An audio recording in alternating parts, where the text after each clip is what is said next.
বুঝছো বন্ধু, একদিন রাত পহেলে দেখবা তুমি নাই, পৃথিবীবাসী জানবে তুমি মরে গেছো।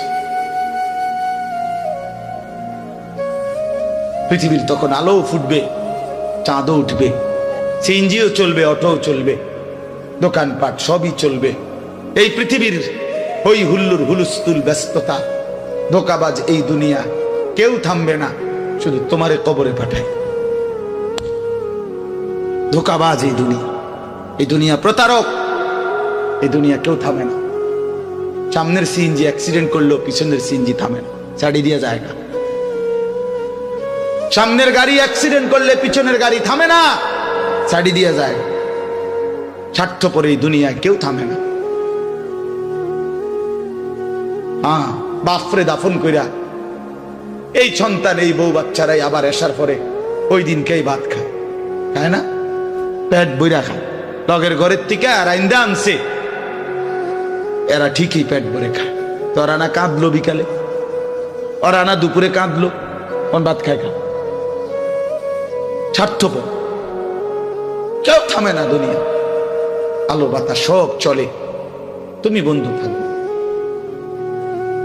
আল্লাহাকুমুত তাকাসুর হাত্তা যুরতুমুল মাকাবির। আল্লাহ বলছে, বান্দা আখিরাত ভুলে গেলা, দুনিয়ায় ডুবে গেলা, তবে মনে রেখো হাত্তা যুরতুমুল মাকাবির, এরই মাঝে কিন্তু একদিন কবরস্থানেই পৌঁছে যাবে। হ্যাঁ, ওই পৌঁছে যাইবা। তোমরা কবরস্থান দেখো নাই ভাইয়া?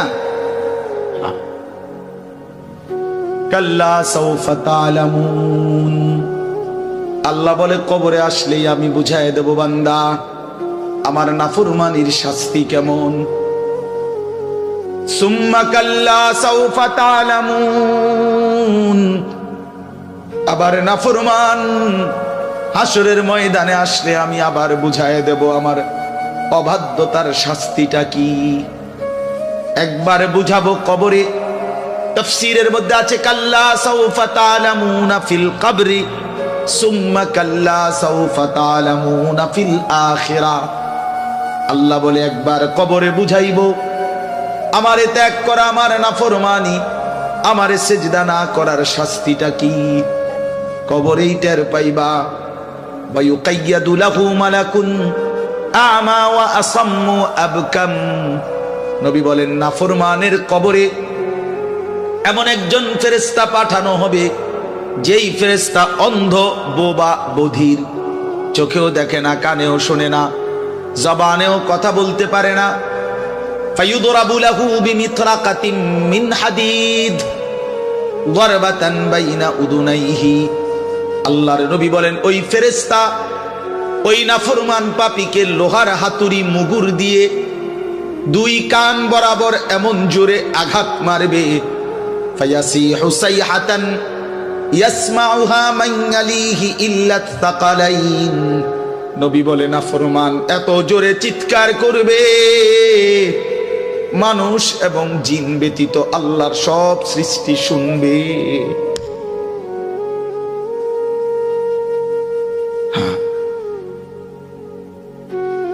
বহু কবরস্থানে এমনও হয়, গরু ছাগল রশি ছিঁড়ে লাইতে চায়, জানেন এটা?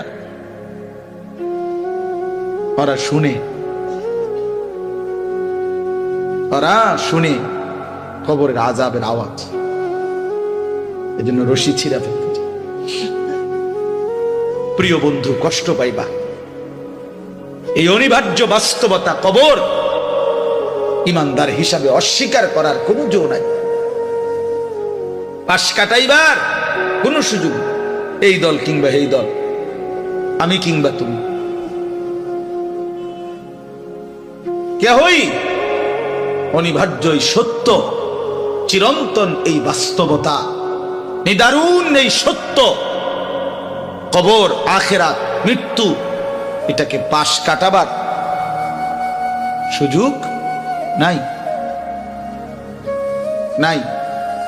অতএব আমি অনেক নওজোয়ান, তোমরা মাশাআল্লাহ এই ভালোবাসা কি দিয়া মূল্যায়ন করে, এই মহব্বত আল্লাহর জন্য। তাইলে যেহেতু তোমরা পছন্দ করে ভালোবেসে আল্লাহর জন্যই আসছো, আল্লাহর কথা শুনবার জন্যই আসছো। আমি অনুরোধ করি তোমরা আরেকটু আগাও। যেহেতু আল্লাহকেই ভালোবাসো, আল্লাহর কথাই শুনতে চাইছো, আল্লাহর জন্যই বসছো ভাইয়া, দাঁড়াইছো, তো আর একটু হিম্মত করে সেজদা দিয়া দাও, মালিকের সেজদা দাও, ঠকবা না। আল্লাহরে সেজদা দিয়ে কেউ ঠকে না, আল্লাহর গোলামি করে কেউ ঠকে না। প্রিয় ভাই, নষ্ট হইও না। প্রিয় সন্তান আমার, নষ্ট হইও না। প্রিয় যুবক আমার, নষ্ট হইও না। মুসলমানের কিশোর, তরুণ, নওজোয়ান, আগামীর ইসলামের পতাকা তুমি হাতে নিও। আগামীর কালেমার পতাকা তোমার হাতে। সারা পৃথিবীতে ইমানদারের বিজয় হবে, হচ্ছে। সারা পৃথিবীতে মজলুমের বিজয় হচ্ছে, জালেমের পতন হচ্ছে। কোথাও সারা পৃথিবীতেই জালেম থরথর করে কাঁপতেছে। হ্যাঁ, সারা পৃথিবীর বাস্তবতা, শুধু বাংলা